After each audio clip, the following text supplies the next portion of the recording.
know the why human trafficking work is needed? To fight for the freedom of modern-day slaves. But love, passion, commitment isn't all you need to be an effective and successful anti-trafficking advocate. Learn the how. I'm Dr. Celia Williamson, Director of the Human Trafficking and Social Justice Institute at the University of Toledo. Welcome to the Emancipation Nation podcast, where I'll provide you with the latest and best methods, policy, and practice discussed by experienced experts in the field so that you can cut through the noise, save time, and be about the work of saving lives.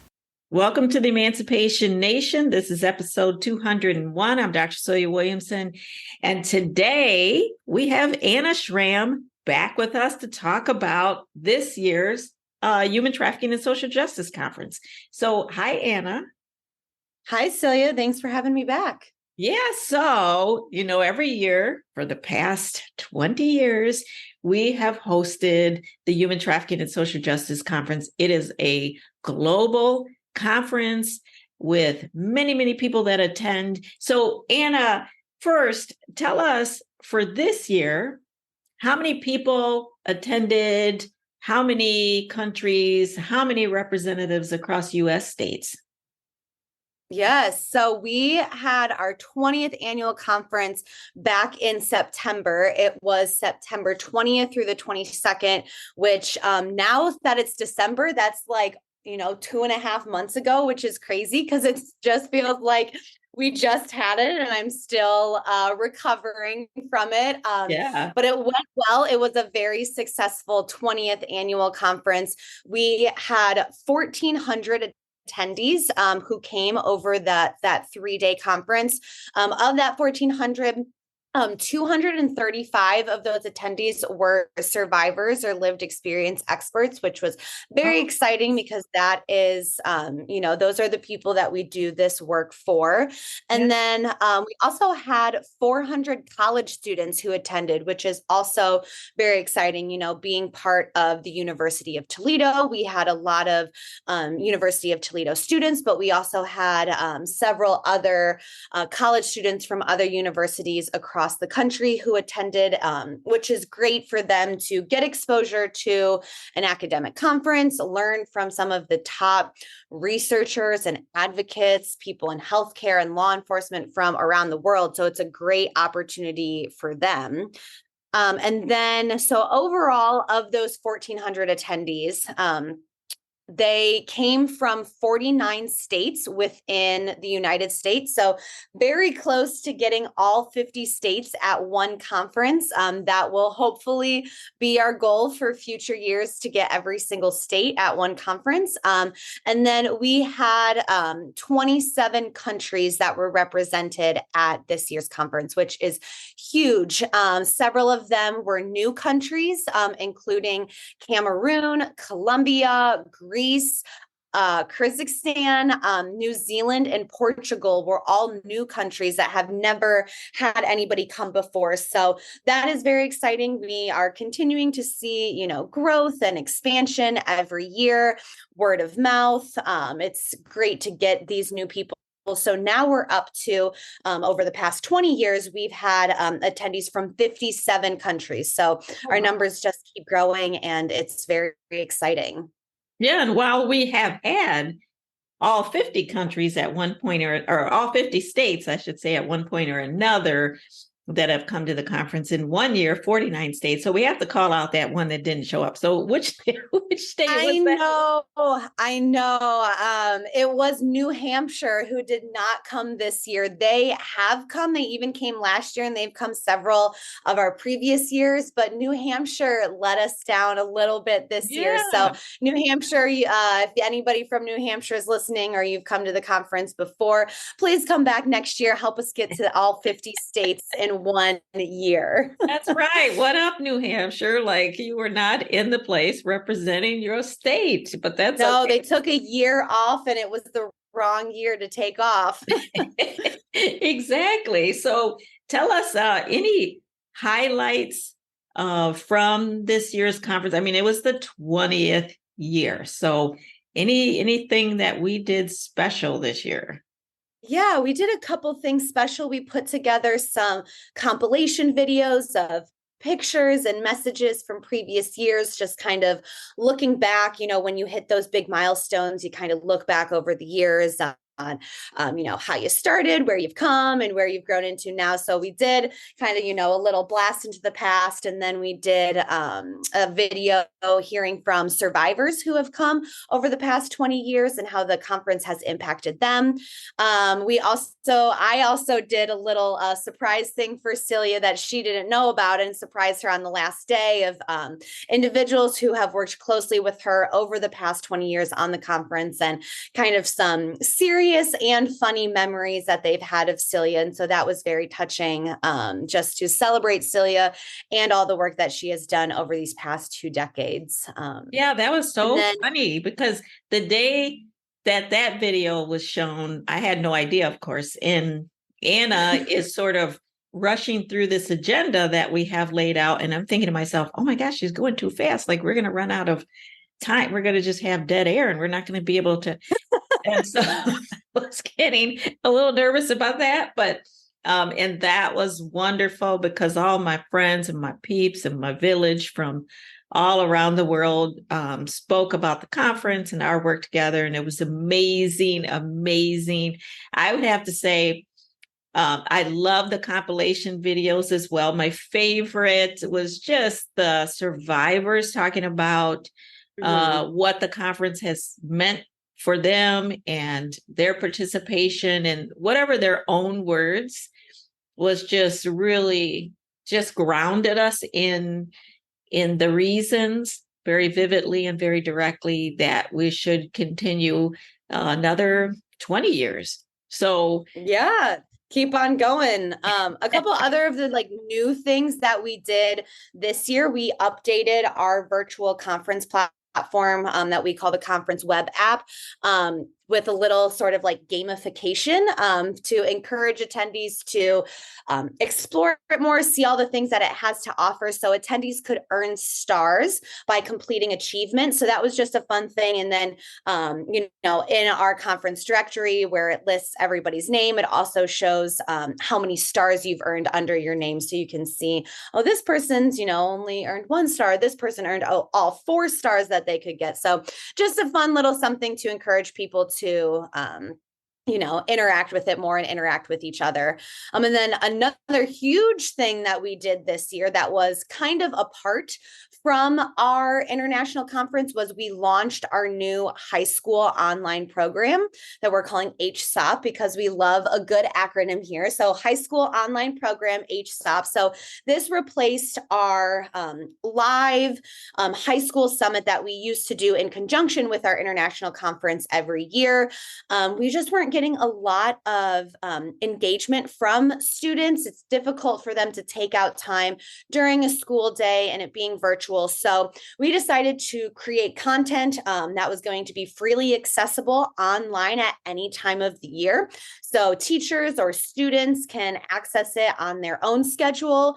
Teachers can incorporate it into their curriculum throughout the year if they want, or students can look at it in their free time, or even after school programs or things like that can use it. So very excited about that. We've already had many people sign up to get access to that. So it is only specifically for high school students and those who work with high schoolers. So if that is you listening and you work with high schoolers, you're in a school, or people that work with high schoolers, check out our website, traffickingconference.com, or email me, traffickingconference@gmail.com, so we can get you hooked up with that high school online program curriculum. It's a lot of great information about human trafficking, but also about sexual assault, drug abuse, gun violence, internet safety, and then kind of within each of those, what to look for and then what you can do. It can give you steps on how to get involved. So it's not just information, it's also action steps. So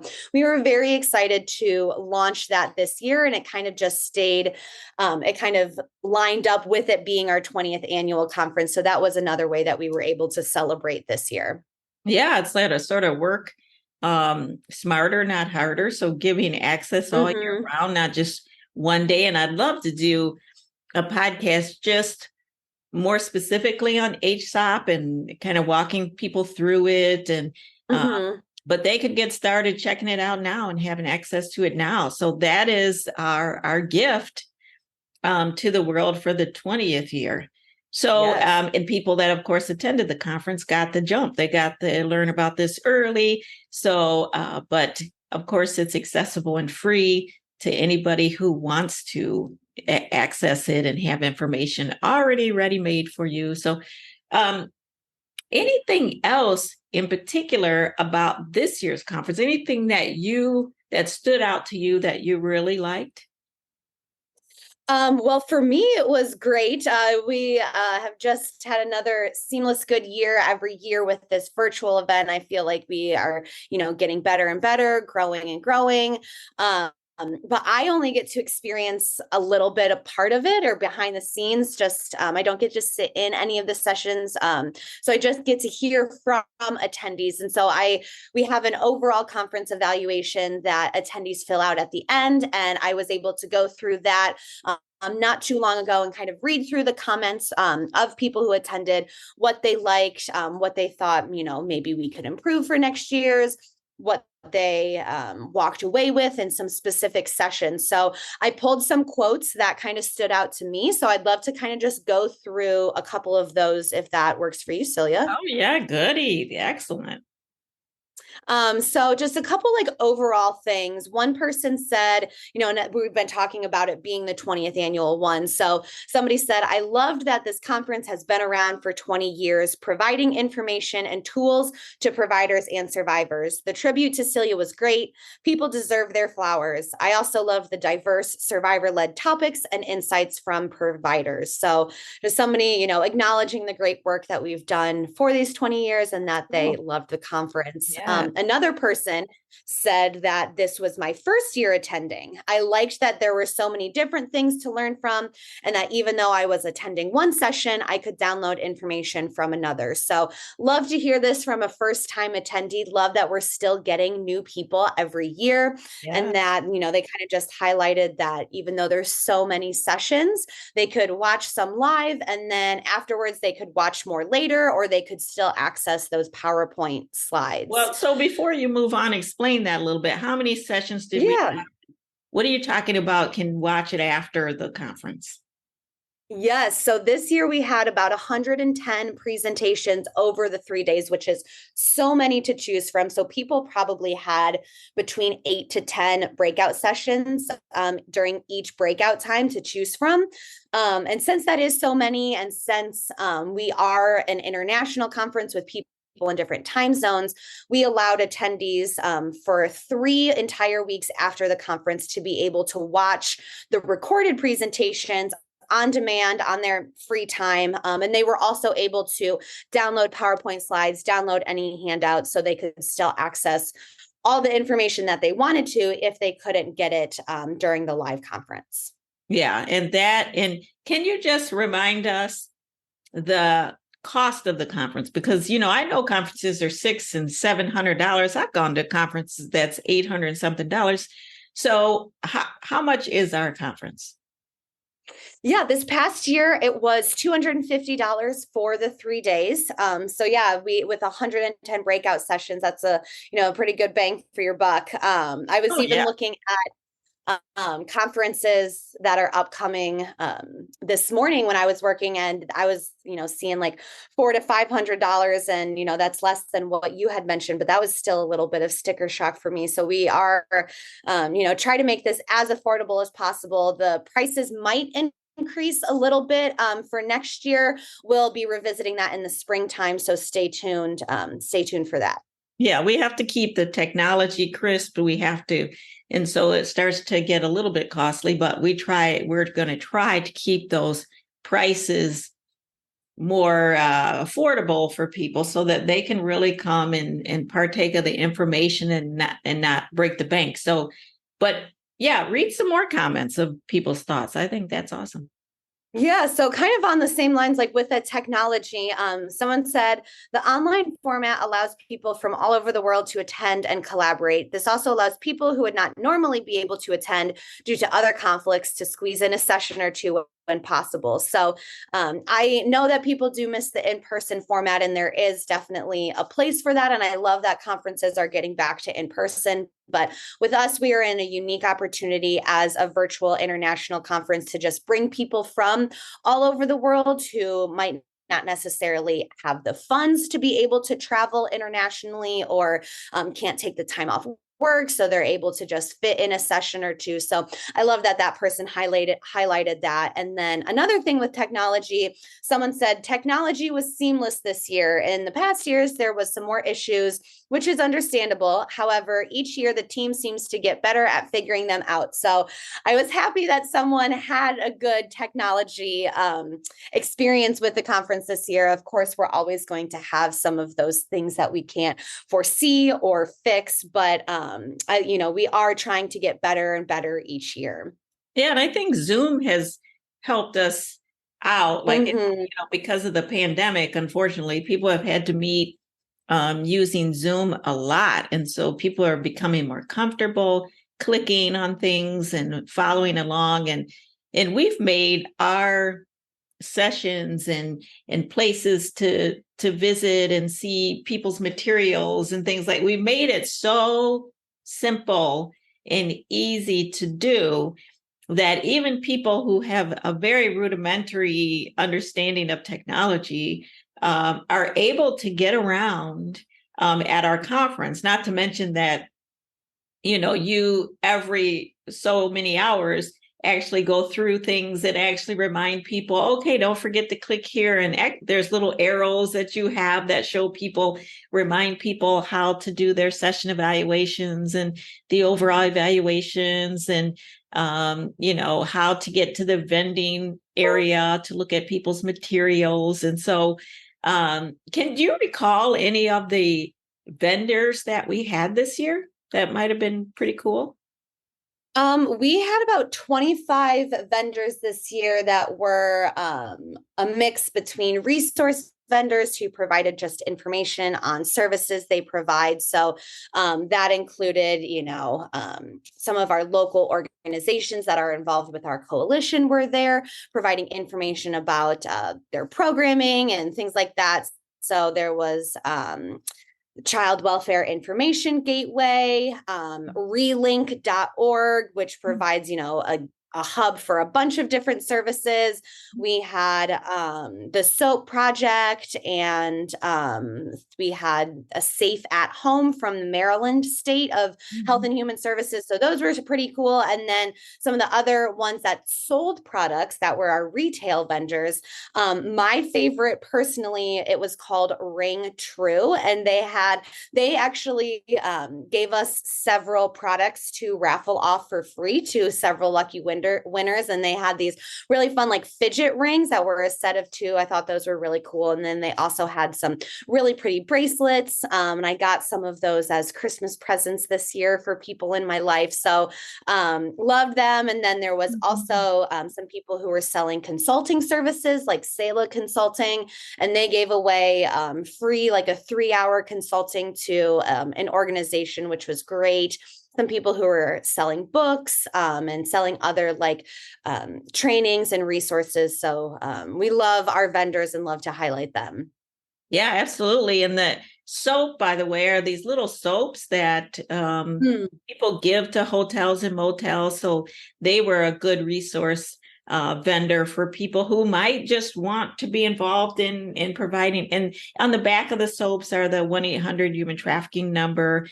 And then that Ring True, I did a podcast with them, and they are amazing. They're 2 sisters going through the pandemic. And one of them was like, hey, let's just start this business and help people. It's like, oh, do we know about business? No.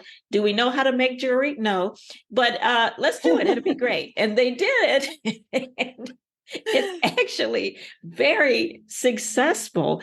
And they're able to help programs not only like make donations, but now they're starting to train people, survivors with lived experience, to make the rings. So it's like it really caught on. I mean, I wouldn't advise people to go out and just create something you know nothing about the business in and nothing about the creative in, but man, they did it and it came together and it worked very well. So in our 20th year, we also were able to produce some really cool t-shirts.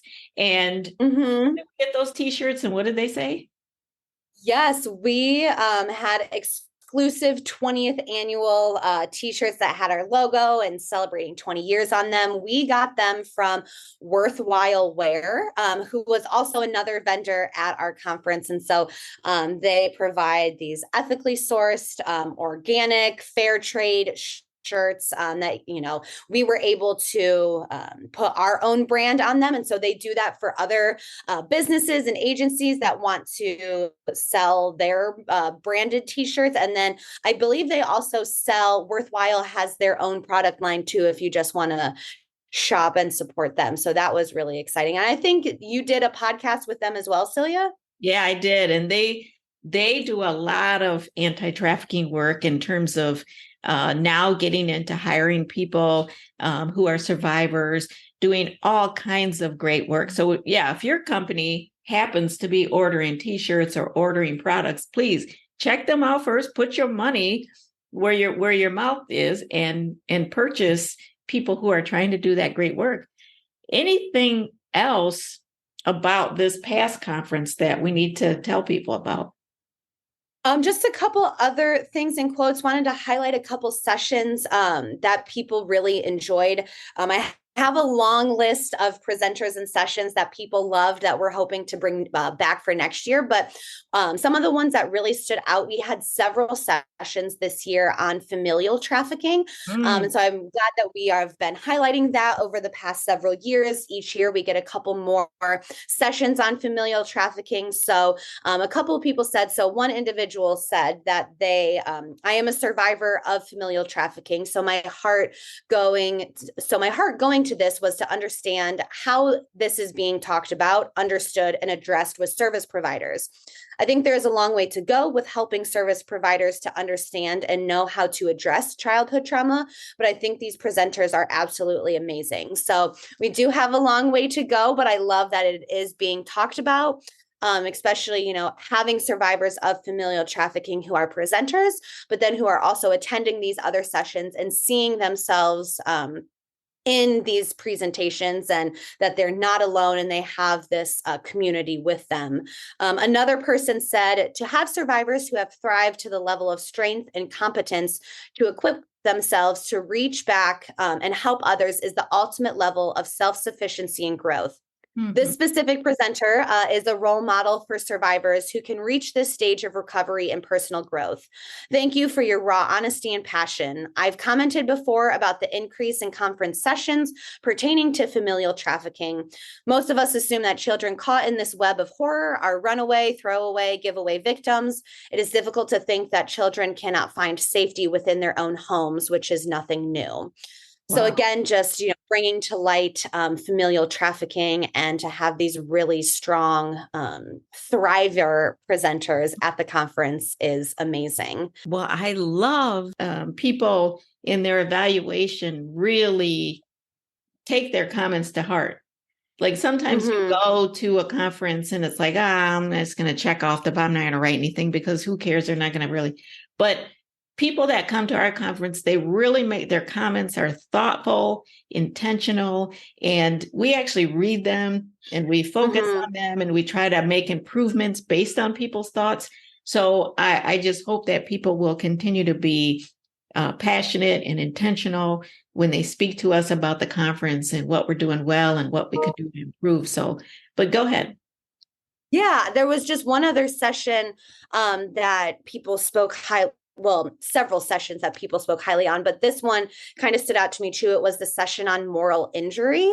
And there was a couple survivors who wrote some pretty profound and powerful comments. So one person said, this presentation was timely for where I'm at in my recovery. It didn't just speak to me, it screamed to me in a good way towards healing. I'm looking forward to watching the recorded session and researching the idea of moral injury. I hope professionals will pick up on the importance of this concept and seek to understand it more. And I hope I'll be able to figure it out more for myself. Once again, thank you. And then another person in this same session wrote, "Thank you so much for this session. I'm still reeling from how this session impacted me.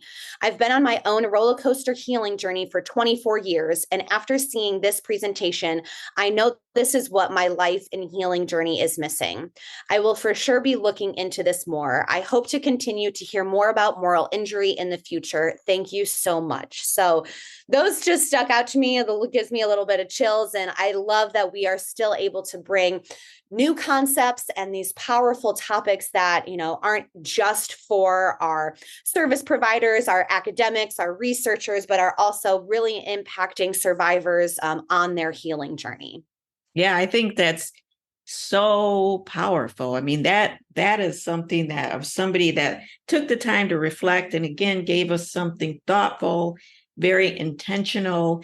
And you're right, like this is the purpose of the conference. Yes, we have to get academics. Yes, we have to get practitioners to understand that trafficking is not one-dimensional. There's a lot of intersectionalities. There's a lot of complexity. It's not like a caricature of something. It's very complex and there are nuances, and we have to get people on the right page as they're doing research, as they're practicing. But we also try, and it seems like we've gotten through, to send the message that the world is standing with you to support you in your recovery and to honor what you are trying to do as you walk your path to healing. I think that is something that we try to convey. And it seems, at least in these people that commented that you read, that, message received.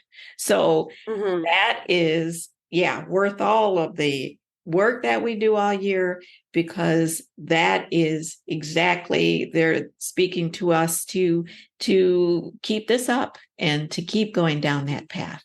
I mean, we have some areas that we know we can improve upon. We can always improve in technology. We can, but I think that they're speaking loud and clear to tell us to keep doing what we're doing. So anything else we need to add?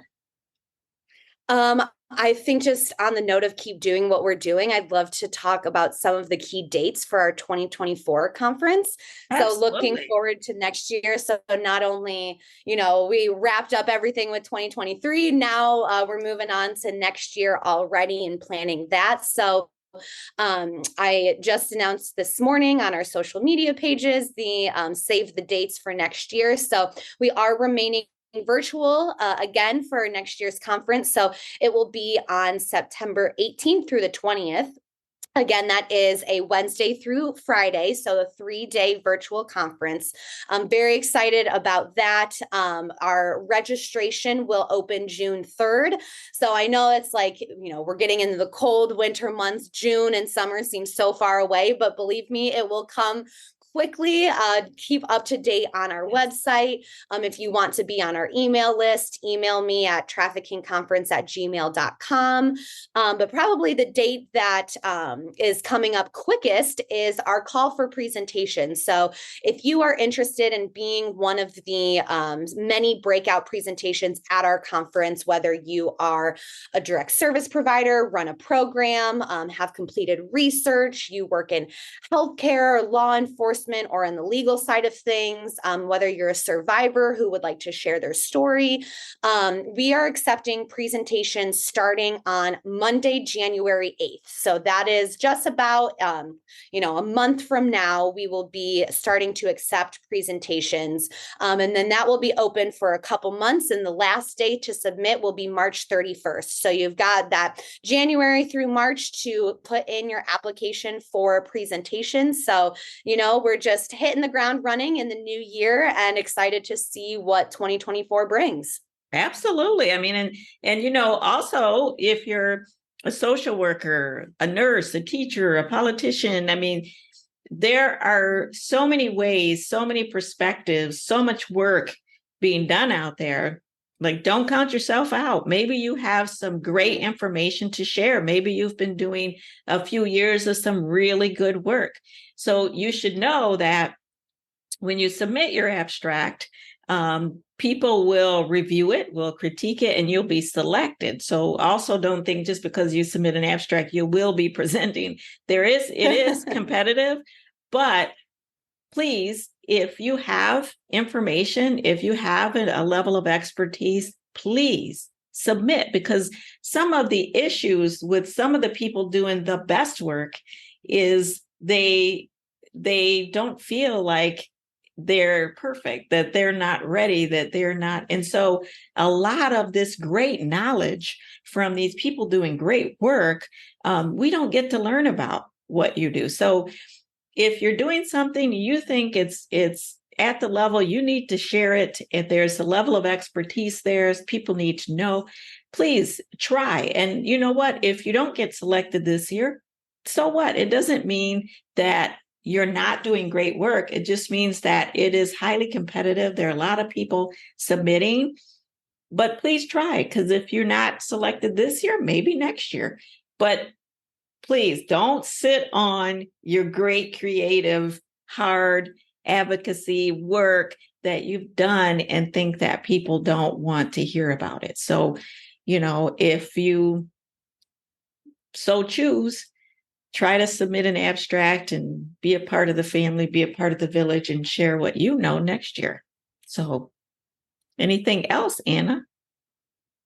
No, I think that about wraps it up for this year's conference. So thanks again to everyone who was a part of it, from the presenters to the attendees, volunteers, sponsors, and thanks to you, Celia, again for laying the groundwork and doing this fight for, I know at least 2 decades with the conference, but more before that. So it's been another great year in the books. Looking forward to next year.